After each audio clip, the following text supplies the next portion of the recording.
The crystal chandeliers of the Kennedy Center cast fractured light across 1,000 upturned faces. The air itself seemed to hold its breath. Somewhere in the back rows, a phone camera shifted focus. On stage, Congresswoman Jasmine Crockett stood mid-sentence, her words about education reform hanging incomplete in the sudden electric silence. Because Samuel L. Jackson, the Samuel L. Jackson, had just risen from his seat, microphone in hand, eyes locked, voice unmistakable.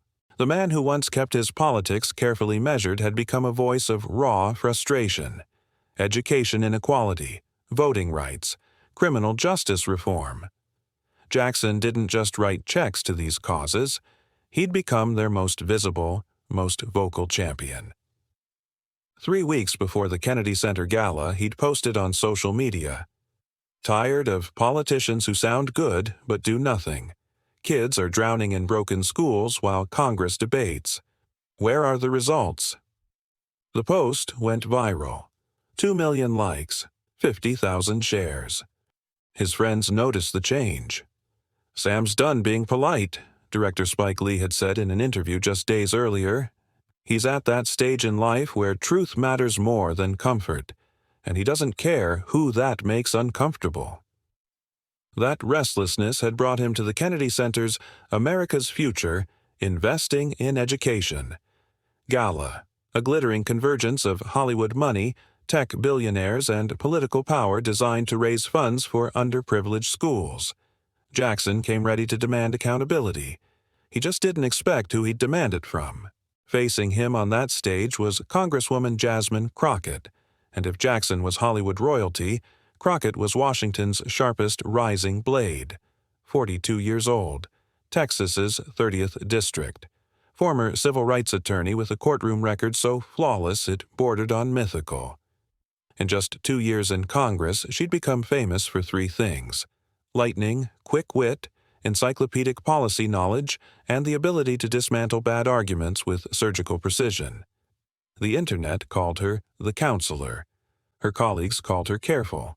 Her opponents called her dangerous. Crockett's path to Congress hadn't been paved with privilege. Raised in working-class St. Louis, watching her mother work double shifts, she'd clawed her way through law school and built a civil rights practice defending the defenseless. She'd won cases that seemed unwinnable, exposed corruption that seemed untouchable. She ran for Congress because she was tired of fighting the same legal battles that better legislation could prevent. Education reform was personal.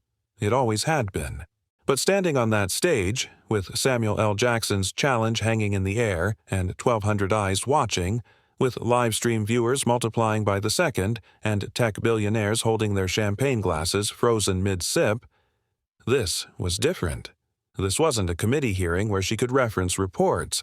This wasn't a cable news hit where producers gave her talking points. This was a test of something deeper, something more primal.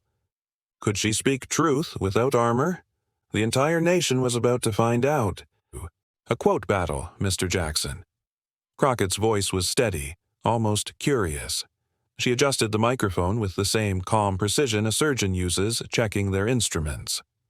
"I'm here to discuss real policies that change children's lives, not perform for cameras." Jackson's smile was sharp, predatory. "That's exactly my point, Congresswoman." He stepped forward, closing the distance between them with the easy confidence of a man who'd commanded every stage he'd ever walked. "Real life isn't a movie, but politicians act like it is. All rehearsed lines, no real action." He gestured broadly, playing to the room. "I've heard your speeches before. Lots of talk about change and investment and the children. But where's the proof? Where are the results? All I see are the same kids in the same failing schools while you collect applause in rooms like this." The audience stirred, uncomfortable, uncertain. Dr. Eleanor Phillips, the gala's organizer, started moving toward the stage, her expression tight with professional panic. This was supposed to be a fundraiser, not a confrontation. But something in Jasmine Crockett's posture stopped her mid-step. "Results take more than passion, Mr. Jackson," Crockett replied, her tone somehow both respectful and immovable. They require understanding complex systems, working with people who disagree, building coalitions. That doesn't fit neatly into a 2-hour film with a hero and a villain." Jackson laughed, short, sharp, humorless. "See? There it is. That political deflection, that practiced answer." His voice rose, genuine emotion bleeding through the performance. "I've been funding education programs for 30 years. I've visited classrooms in neighborhoods the government forgot. I've seen firsthand how the system keeps failing the same kids, generation after generation." He pointed again, the gesture now less theatrical, more accusatory. "So don't tell me I don't understand how it works. Don't tell me to wait for coalition building while another generation gets left behind." The tension wasn't just thick, it was suffocating. Some of the Hollywood crowd shifted in their seats, checking phones, avoiding eye contact. Others leaned forward, transfixed by the collision of star power and political authority. And then Jasmine Crockett did something unexpected. She stepped away from the podium. No notes, no barrier. Just her, Jackson, and the truth hanging between them. "I respect your passion, Mr. Jackson. Genuinely." Her voice softened but didn't weaken. "And you're absolutely right. We need more action. But challenging me to a quote battle doesn't help the children we're here to support tonight." "Then teach me something real," Jackson pressed, his tone sharpening to a fine point. "Because from where I stand, I keep hearing the same promises while graduation rates in poor communities barely budge. Give me something real, not something your staff wrote for applause." The murmur that swept the room was low but unmistakable. Jackson had just said what half the donors were thinking, that political speeches sounded beautiful but changed nothing. Several major contributors nodded.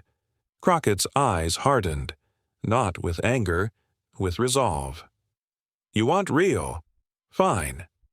She gestured to her aide, who quickly brought forward a thick black binder.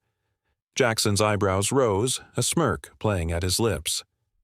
"What's this? More talking points." Crockett opened the binder with deliberate calm.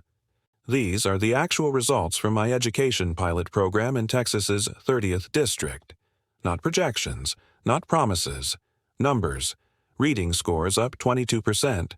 Math scores up 18. Teacher retention up by a third. Graduation rates at 15-year highs." She looked up, meeting his gaze directly. "Are those the kind of results you're asking for?" Jackson barely paused. "Numbers on paper don't tell the whole story. Politicians love statistics. But what about the people? Have you even been inside those classrooms, or do you just visit during election years for photo ops?" The room went silent. This was the moment. The pivot point. Crockett closed the binder and set it aside. "Every Friday when Congress isn't in session," she said, her voice quiet but carrying to every corner of the hall, "at 9 a.m., I read to first graders at Harmony Elementary.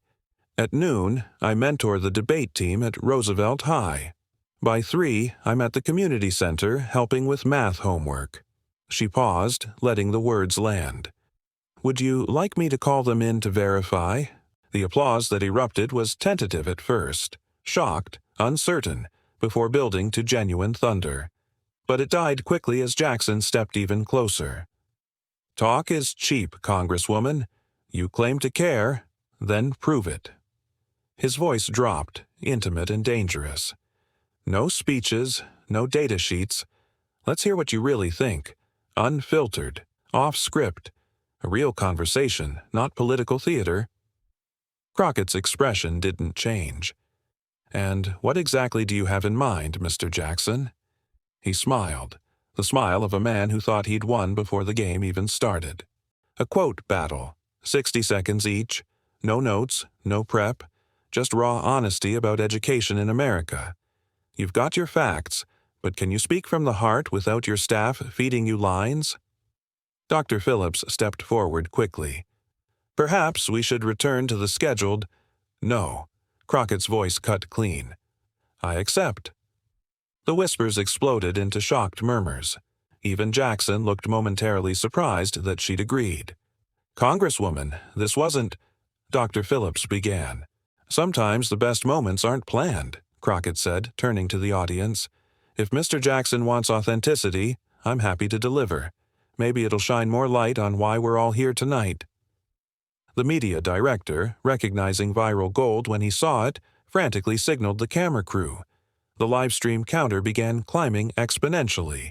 12,000 viewers became 20,000. Then 50. All right then, Jackson said, confidence radiating from every syllable. No interruptions. I'll start, then you follow. He took center stage, the spotlight finding him like it always had. Let's see what you've really got, Congresswoman. Samuel L. Jackson stood in the light like a man born to it, and he was. 40 years of commanding screens, stages, audiences. 40 years of knowing exactly how to modulate his voice, control a room, make every word land like a punch. He took a breath, deep, deliberate, and began. I grew up in Chattanooga, Tennessee during segregation. His voice was low, intimate, pulling every ear toward him. Education for us wasn't about books, it was about survival. My teachers didn't just teach us how to read and write, they taught us how to exist in a world that wasn't built for us. He paused, scanning faces in the crowd. And when I visit schools today, really visit them, not for cameras, I still see kids fighting those same battles. Different time, same struggle, same broken promises. He began pacing, his movements precise, theatrical, powerful. Education isn't about test scores or statistics on a chart. It's about giving children real opportunities. It's about teachers who stay even when the system abandons them. It's about communities stepping in when government fails. His voice rose, genuine passion burning through. I'm tired of hearing polished speeches in fancy ballrooms while kids can't even read at grade level. We don't need more committees, more studies, more 5-year plans that die in committee. We need action. We need results. And we need honesty, even when that honesty makes powerful people uncomfortable. He turned to face Crockett directly, pointing with absolute conviction. So, yes, Congresswoman, I'm challenging you, because our kids don't have time to wait for another bipartisan photo op or another promise that things will get better eventually. They need help now. Not speeches designed to make us feel good while nothing changes. As his 60 seconds ended, Jackson handed the microphone back with a confident nod. The applause was thunderous, immediate, visceral. He delivered exactly what everyone expected: raw emotion, powerful rhetoric, undeniable charisma. The room watched Crockett, waiting to see if she'd crumble under the weight of Hollywood legend and righteous fury. She stepped forward slowly, took the microphone, and instead of rushing to respond, she simply looked around the room, making eye contact, letting the silence grow heavy, uncomfortable. When she finally spoke, her voice was quiet, almost conversational. Mr. Jackson speaks with passion, and I respect that deeply. She paused. Passion is powerful. Passion moves people. Passion inspires action. Another pause, longer. But passion without understanding is just noise. The room shifted, uncertain where she was going. Crockett turned to face Jackson directly. You spoke about growing up in Chattanooga. I grew up in St. Louis, watching my mother work 2 jobs so I could have the chances she never did. Before Congress, I spent 15 years as a civil rights attorney defending children who were failed by this system, not visiting classrooms for cameras, fighting for those students when no one was watching, when there were no galas or applause. Her voice strengthened, cutting through the space like a scalpel. You want action? I agree. That's why I authored and passed the Educational Resources Equity Act, which brought billions to our nation's most underfunded schools. That's why I launched a teacher retention program that's kept thousands of educators in struggling communities through loan relief. That's why I personally mentor students, 37 of whom are now the first in their families to attend college. She walked across the stage now, owning it completely. You talk about honesty, Mr. Jackson, so here's some truth. Her eyes locked on his. When celebrities drop into serious policy discussions demanding authenticity but ignoring the complexity of the issues, it doesn't help. It hurts. Education reform isn't solved by sound bites or emotional speeches. It's achieved through patient, detailed work that rarely makes headlines, by people who show up every single day, even when there's no spotlight, even when there's no applause. She turned back to the audience. "You know what honesty really looks like?" she asked, her voice rising with controlled power. "It's being willing to admit that real change doesn't happen overnight. It's accepting that there are no perfect solutions, that meaningful progress requires patience, collaboration, and yes, compromise. It means doing the hard political work that doesn't go viral but actually improves lives." Her 60 seconds were almost up. She turned back to Jackson for the final blow. "You challenged me to a quote battle because you assumed I'd fall apart without a script. But what you don't realize is that I live these issues every single day. I don't need preparation to talk about the work that defines my life." She handed the microphone back, her voice dropping to something almost gentle. "So, while I appreciate your passion, Mr. Jackson, maybe next time, before questioning someone's authenticity, take a moment to learn who they are and what they've actually accomplished." The applause didn't just erupt, it detonated. People weren't just clapping. They were on their feet. Even several of Jackson's Hollywood friends rose, stunned admiration clear on their faces. Samuel L. Jackson stood absolutely still. His expression was unreadable, shock, respect, maybe even embarrassment warring beneath that famous composure. And then, slowly, incredibly, he smiled. A real smile. Not performance, not ego. Recognition. One professional acknowledging another. He nodded, once, deliberately, and the gesture said everything words couldn't. Dr. Phillips rushed back to the stage, her professional smile stretched tight. "Well, I think we can all agree that was as authentic as it gets." Nervous laughter rippled through the crowd. "Thank you both for such a passionate and unexpected exchange. This is exactly the kind of open conversation we need about education." But the impact wasn't contained to that room. It was already spreading. The live stream chat had exploded, comments scrolling faster than human eyes could track. "Crockett just destroyed him." "Sam got schooled by the Congresswoman." "This is the most authentic political moment I've ever seen." Within minutes, hashtags began trending. Or Crockett Jackson. He'd a quote battle. He'd education debate. By the time Crockett and Jackson left the stage, the clip had been shared 50,000 times. As they exited into the wings, Jackson approached her and extended his hand. The microphones didn't catch their words, but several guests standing nearby later reported hearing Jackson say quietly, with genuine respect, "Tough crowd, Congresswoman. Looks like I chose the wrong opponent tonight." Crockett shook his hand firmly. "Next time, Mr. Jackson, we should be on the same team. We'd be unstoppable." By midnight, the Kennedy Center confrontation had gone supernova. 12 million views across platforms. Every major news outlet scrambling to book commentary. Morning shows clearing segments. CNN's Kyron captured it perfectly.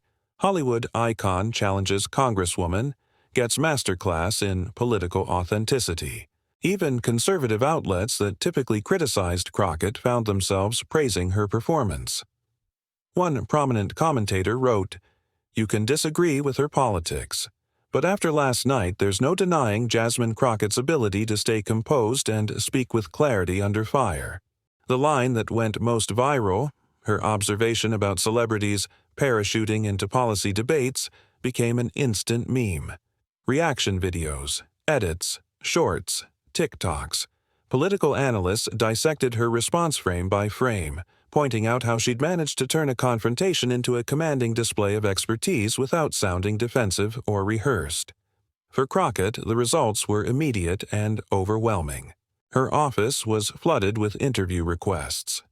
Major education organizations that had been on the fence about funding her programs reached out within hours. By the end of the week, her district's education initiatives had secured over $10 million in new commitments. Her social media following exploded. 500,000 new followers in 48 hours. Many admitted they'd never paid attention to her before but were inspired by her authenticity under pressure. The hashtag #Crockett Classroom began trending as students nationwide shared their own educational struggles and triumphs. Even in Congress, the reaction was remarkable. Lawmakers from both parties reached out privately.